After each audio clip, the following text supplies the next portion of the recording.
While being the world's most powerful person may be a fantasy for many, it does not come easy for the one who holds power.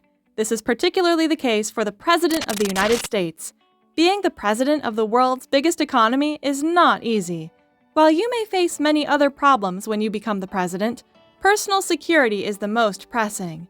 You might have heard the phrase, "with power comes responsibility," but here, "with power comes risk," seems to fit way better. Despite the threats of attacks and assassination looming over his head all the time, the president still has to perform his duties, and that involves traveling, a lot of it. Now, I know what you are all wondering. What risk is there when an Air Force One is dedicated specially for you? While this is true to some extent, and the president may not have imminent threats in the air, he sure has many of them on land. A lot more risk is involved when traveling by road, making the president an easy target. But this is where the presidential motorcade comes into the picture. Its sole purpose is to counter this problem and save the president from danger. I am sure we have all seen several motorcades. From those that protect our country's politicians to those behind sports teams, motorcades and protocols are not uncommon in the present. But let me tell you this, the US presidential motorcades we will discuss in this video is like no other. Being the world's safest, it is ostensibly also the riskiest convoy. Essentially a mobile, armored White House, this fleet comprises only the very best of vehicles that money could buy. It has its contingency response force, communications office, press corps, and medical facilities. There are only a certain number of presidential limousines. The range is between 16 and 20.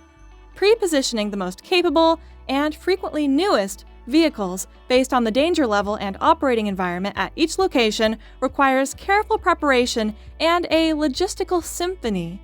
The president frequently travels to 3 different places in a single day, especially during election season. This necessitates the deployment of 3 distinct motorcade detachments to those cities. This is accomplished by USAF heavy transport aircraft like C-17s or, occasionally, a single C-5 Galaxy.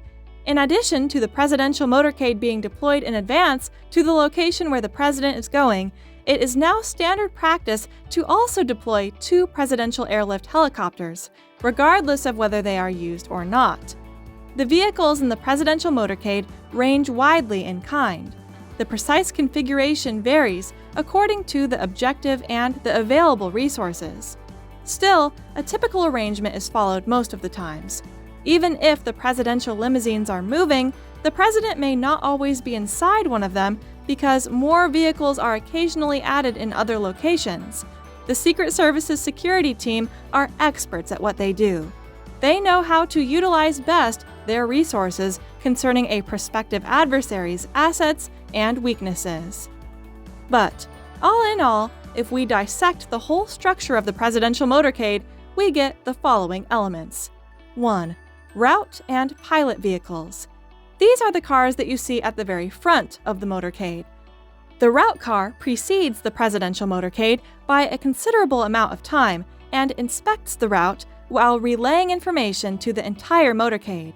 The pilot car performs the same task but advances the motorcade by a minute or perhaps only a few seconds. 2. Sweepers. In a presidential motorcade, these are typically swarms of police on motorcycles and in patrol cars. They move forward in advance of the motorcade to clear the path and maintain the motorcade's steady speed. 3. Lead vehicle.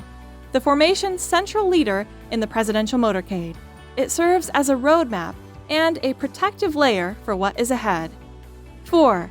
The presidential limousine. The motorcade package is wholly centered around the presidential limousine. The newest addition to the presidential limo fleet, the Beast, is equipped with various special powers and defenses, all of which are intended to keep the president safe and sound. The Beast offers top-notch ballistic armor, night vision/infrared driving systems, a sealed cabin with an independent air supply, a cutting-edge communications connectivity system, and a wide range of other amenities. Despite its clear advantages, this stylish presidential transporter is not without its critics. The limousine is more like an armored assault truck than a car. It is also considered heavy and challenging to handle in congested city streets. 5. Accessory vehicles. The above were the major parts of the presidential motorcade. However, this does not mean that only these 4 types of vehicles make up the motorcade. A whole dozen other cars are also included in the protocol, vehicles without which the president cannot travel even a single kilometer. To name some of the accessory vehicles, we have the electronic countermeasures vehicle, the control vehicle and support vehicles, the counter-assault team vehicles, and the intelligence division vehicle, among many others. Now you know how much goes into protecting the most powerful person on Earth. In addition to the fuel costs of this plethora of vehicles, several hundred employees also have to be paid, all for the protection of just one man, the President of the USA. This brings us to the end of this video. If you liked the video, please consider subscribing and sharing so we can keep bringing more content like this. Also, let us know your thoughts in the comments below. See you next time!